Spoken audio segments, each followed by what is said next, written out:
বাংলাদেশি পোশাক বন্ধ, বাড়ছে দেশীয় শ্রমিকদের আশা।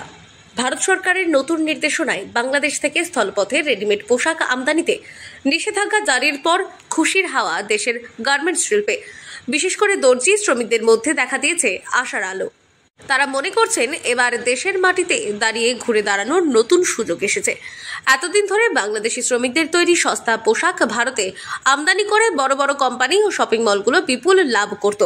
সেই পোশাকের পেছনে ভারতীয় শ্রমিক বা দর্জিদের তেমন ভূমিকা থাকতো না, ফলে বহু দক্ষ দর্জি ও পোশাক শিল্পীদের শ্রমিকদের কাজ হারিয়ে পরিযায়ী হয়ে যেতে হতো অন্য রাজ্যে বা অন্য দেশে। কিন্তু নতুন নিষেধাজ্ঞার ফলে এবার দেশের গার্মেন্ট ফ্যাক্টরি ও ক্ষুদ্র পোশাক শিল্প কারখানাগুলিতে কাজের সুযোগ বাড়বে। তো আমি তো বলতে চাচ্ছি যে ভারত থেকে বাংলাদেশ যাক, কিন্তু বাংলাদেশ থেকে যেন ভারতে না আসে, তাহলেই আশা করি লাভ হবে, প্রফিট হবে ভারতের। কেন এই যে আমাদের যে বিজনেস হচ্ছে সেটা যদি বাইরে না যায় তাহলে কি করে লাভ করবে ভারত?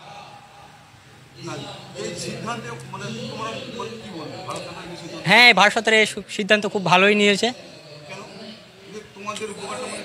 আমাদের উপকার, বাইরের থেকে যখন মাল আসবে না, আমাদের মালের প্রোডাকশন বাড়ে হবে বেশি।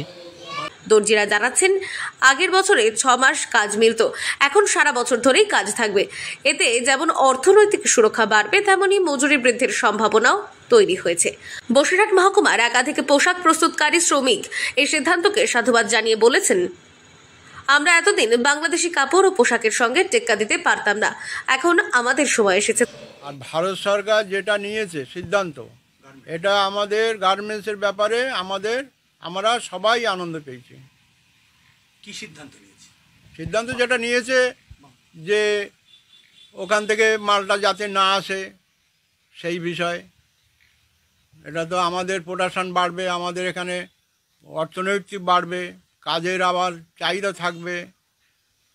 আন্তর্জাতিক বাজারে এই সিদ্ধান্তের প্রভাব পড়তে শুরু করেছে।